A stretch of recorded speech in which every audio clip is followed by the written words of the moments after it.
Good morning, मैं S के शर्मा आप सभी को प्रूडेंस अकेडमी में स्वागत करता हूं। आज मैं आपको एरर फाइंड आउट करना सिखाऊंगा कि कैसे किसी सेंटेंस में एरर को हम पता कर सकते हैं कि यहाँ कहाँ पे क्या एरर होगा। ठीक है, देखिए जब भी आप एरर को फाइंड आउट करते हैं तो आपको सबसे बड़ी ये ध्यान रखना है कि प्रत्येक वर्ड्स को देखना है। ठीक है, प्रत्येक वर्ड्स को आप देखिए और प्रत्येक वर्ड्स को देखते क्रम में आप ग्रामर के रूल को ध्यान में रखिए, क्योंकि सबसे महत्वपूर्ण जो भूमिका होती है वो ग्रामर के रूल्स का होती है। लेकिन आपको प्रत्येक वर्ड्स को देखना है। ठीक है, फटाफट क्या करना होगा कि प्रत्येक वर्ड्स को देखेंगे और उसमें ग्रामर्स के रूल्स को भी ध्यान में रखेंगे और उसके बाद आगे बढ़ते चले जाएंगे। ठीक है, निश्चित तौर पे आपको कहीं ना कहीं आपको एरर मिल जाएगा। ठीक है, ग्रामर का रूल्स ऐसा होगा जो आपको गलत यूज किया गया है, जहाँ से आपको एरर फाइंड आउट हो सकता है, या फिर अगर ऐसा यूज नहीं किया गया है, अगर सेंटेंस करेक्ट है तो उस स्थिति में आपका नो एरर होगा। तो चलिए हम आपको बताते हैं।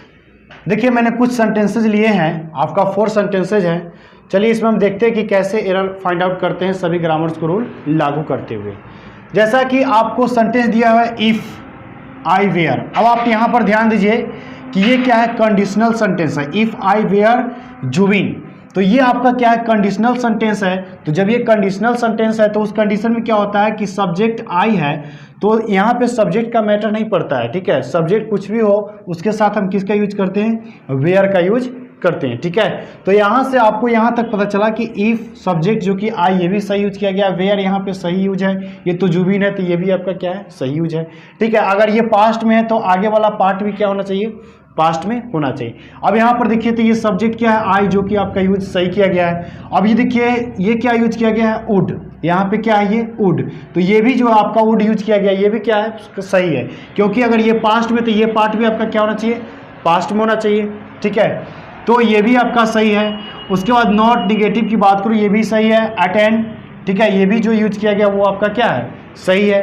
ठीक है, उसके बाद बात की जाए तो ये वेडिंग क्या है आपका, वेडिंग जो है ये क्या है आपका, नाउन है। ठीक है, तो नाउन के साथ क्या होता है, आर्टिकल का यूज किया जाता है, तो आर्टिकल नाउन के साथ पहले। ठीक है, तो उस कंडीशन में यहाँ पे द जो यूज किया गया वो भी आपका क्या है, सही है। तो आपको क्या दिख रहा है कि ये पूरा सेंटेंसेज जो है वो आपका क्या है, सही है।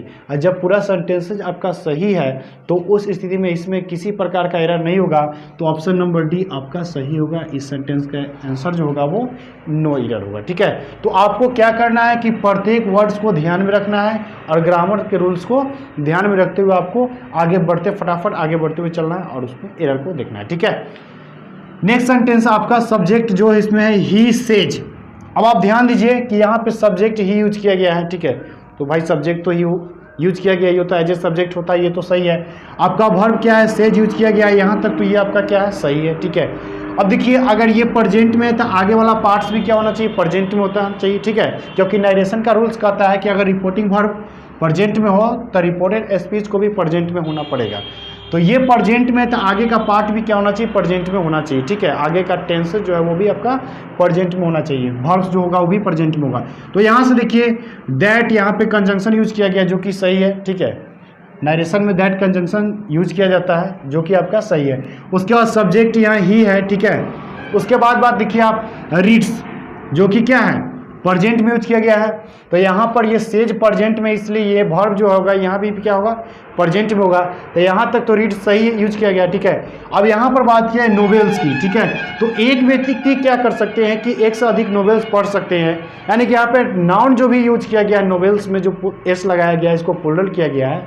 ठीक है, ये भी आपका क्या है, सही है। यहाँ तक तो आपका सही है। अब देखिए to pass away the time. अब यहाँ से बात की जाए कि to pass away the time, अब देखिए यहाँ पर बात की जाए कि वह व्यक्ति जो है ना वो नोवेल, कई प्रकार के नोवेल को क्या करता है, अनेक नोवेल को पढ़ता है to pass away the time, अपने समय को पास करने के लिए। अब यहाँ पर एक बात की जाए तो यहाँ पर जो अवे जो है, ये अवे जो यूज किया गया है वो आपका क्या है, अनावश्यक यूज किया गया है, क्योंकि पास द टाइम से भी यही बोध होता है कि समय गुजारने के लिए वो व्यक्ति क्या करता है, नोवेल को पढ़ता है। ठीक है, तो यहाँ पे पास अवे का मतलब भी वही हुआ कि समय गुजारने के लिए कोई व्यक्ति नोवेल पढ़ता है। तो जब आप बताओ ना कि दोनों एक ही अर्थ दे, कि पास द टाइम और पास अवे द टाइम दोनों एक ही यूज दे, तो यहाँ पर अवे का क्या मतलब है, अवे जो यूज किया गया है वो पर क्या मतलब है। ठीक है, ये अनावश्यक यूज है। यहाँ से आपको क्या करना होगा, अवे को रिमूव करना होगा, यानी कि यहाँ से जो आपका एरर बनेगा वो पार्ट सी में होगा, अवे को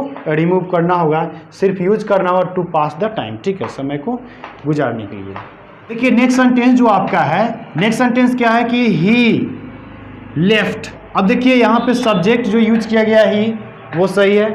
वर्ब यूज किया गया है, देखिए यहाँ सब्जेक्ट का मैटर वर्ब से ही पड़ता है, लेकिन आपको ये बात ध्यान रखना है कि सब्जेक्ट अगर ही है तो अगर आपको प्रेजेंट में यूज करना रहता तो उस स्थिति में आप लेब्स का यूज करते, यानी वर्ब में एस लगाते, ठीक है। लेकिन यहाँ पे वर्ब टू यूज किया गया है तो यहाँ से कोई मैटर यूज नहीं करता कि भाई सब्जेक्ट ही होगा तो वर्ब लेफ्ट होगा या फिर अदर्स होगा, क्योंकि वर्ब टू तो लेफ्ट ही होता है, कोई भी सब्जेक्ट हो इससे मैटर नहीं पड़ता है। तो यहाँ पे लेफ्ट जो है वो आपका क्या है, सही यूज किया गया है, ठीक है।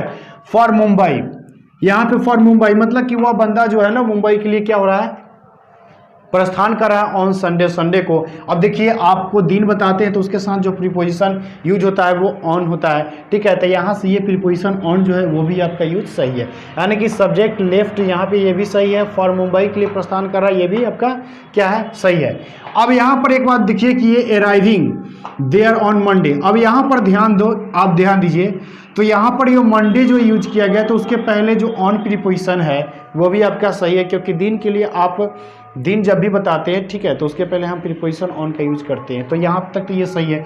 लेकिन अराइव जो वर्ब है इसके साथ आईएनजी का यूज नहीं होता है, ठीक है। तो यहाँ पर जो अराइव वर्ब जो इसके साथ आईएनजी का यूज नहीं होता है तो उस स्थिति में यहाँ पे क्या होगा, यहाँ पे V1 होगा, V1 होगा, V2 होगा या V3 होगा, ठीक है। तो एक बात समझ लीजिए आप कि यहाँ पे अगर पास्ट में तो वहाँ पे पास्ट में होता, ठीक है, लेकिन यहाँ पर क्या किया जा रहा है कि उद्देश्य को बताया जा रहा है, उद्देश्य को बताया जा रहा है। तो भाई जब भी आप उद्देश्य को बताते हैं तो उस कंडीशन में क्या करना है कि आपको जो है वो 2 + V1 का यूज करना है। जब भी आप उद्देश्य को बताते हैं तो वहाँ पे इन्फिनेटिव का यूज करना पड़ता है, यानी कि 2 + V1 का यूज करना पड़ता है। इसलिए यहाँ से जो होगा वो आपका पार्ट बी में क्या होगा, एरर होगा। पार्ट बी में क्या होगा, एरर होगा। यहाँ पर अराइविंग नहीं बल्कि क्या यूज करना होगा, 2 + V1, यानी कि टू अराइव का यूज करना होगा, ठीक है। टू अराइव का यूज कर देंगे तो ये सेंटेंस आपका क्या होगा, सही हो जाएगा। तो यहाँ से जो आपका आंसर बनेगा वो क्या हो जाएगा, पार्ट बी होगा। तो इस तरह से आप क्या करेंगे कि सब्जेक्ट को ध्यान रखेंगे, वर्ब को ध्यान रखेंगे, और आपको प्रत्येक सेंटेंस वर्ड्स को देखते जाना है और उसमें ग्रामर्स के क्या क्या रूल्स लागू हो रहे हैं उन सभी को ध्यान में रखते हुए आपको एरर फाइंड आउट करना है, ठीक है। देखिए नेक्स्ट सेंटेंस है कि लास्ट वीक्स। अब आप यहाँ पर ध्यान दीजिए कि वीक्स के साथ क्या है, पोस्ट ऑफिस का यूज किया गया, ठीक है। वीक के साथ क्या है, पोस्ट ऑफिस का यूज किया गया है। तो वीक के साथ पोस्ट ऑफिस का यूज किया गया है तो आप याद कर लो कि समय बताने वाले जितने भी शब्द होते हैं उनके साथ हम पोस्ट ऑफिस का यूज करते हैं। तो यहाँ तक तो आपका ये सही है कि लास्ट वीक्स जो है ये आपका सही है। शार्प हाइक, ठीक है, तेजी से बढ़ोतरी, ठीक है, यहाँ तो सही है। In the whole sales price of wheat के होलसेल्स प्राइस में, होलसेल्स कीमत में, तो यहाँ तक तो आपका पार्ट क्या है, ये सही है। अब देखिए इज ए स्ट्रॉन्ग, ठीक है, इंडिकेशन। अब यहाँ पर बात की जाए कि इंडिकेशन क्या है, ये आपका नाउन होता है। इंडिकेशन क्या होता है, नाउन होता है। तो नाउन के पहले यहाँ पर स्ट्रॉन्ग यूज किया गया तो ये आपका एडजेक्टिव है। तो यहाँ पर ये स्ट्रॉन्ग भी क्या है, सही यूज किया गया है। और एडजेक्टिव के पहले आप क्या यूज करते हैं, आर्टिकल का यूज करते हैं, ठीक है। तो इसके लिए यहाँ पर ए जो यूज किया गया वो भी आपका सही है, ठीक है, क्योंकि ये कॉन्सोनेंट साउंड से शुरू हो रहा है। तो यहाँ से ये ए भी सही है, ठीक है। स्ट्रॉन्ग की बात किया तो ये भी आपका सही है, ठीक है। लेकिन यहाँ पर ध्यान दीजिए कि indication for higher meat cost to come, ठीक है। तो 2 + V1 का यूज होता है, यहाँ पर ये कम जो यूज किया गया वो भी आपका क्या है, सही है। देखिए यहाँ से क्या है कि इंडिकेशन फॉर जो आपका यूज किया गया है, तो आप यहाँ से एक बात ध्यान कर लीजिए कि जब भी आपको किसी वस्तु के बारे में बताना होता है, किसी वस्तु के बारे में आपको संकेत करना होता है, तो उस स्थिति में जो हम यूज करते हैं वो इंडिकेशन ऑफ का यूज करते हैं। इंडिकेशन ऑफ का यूज करते हैं, न कि इंडिकेशन फॉर का यूज करते हैं, ठीक है।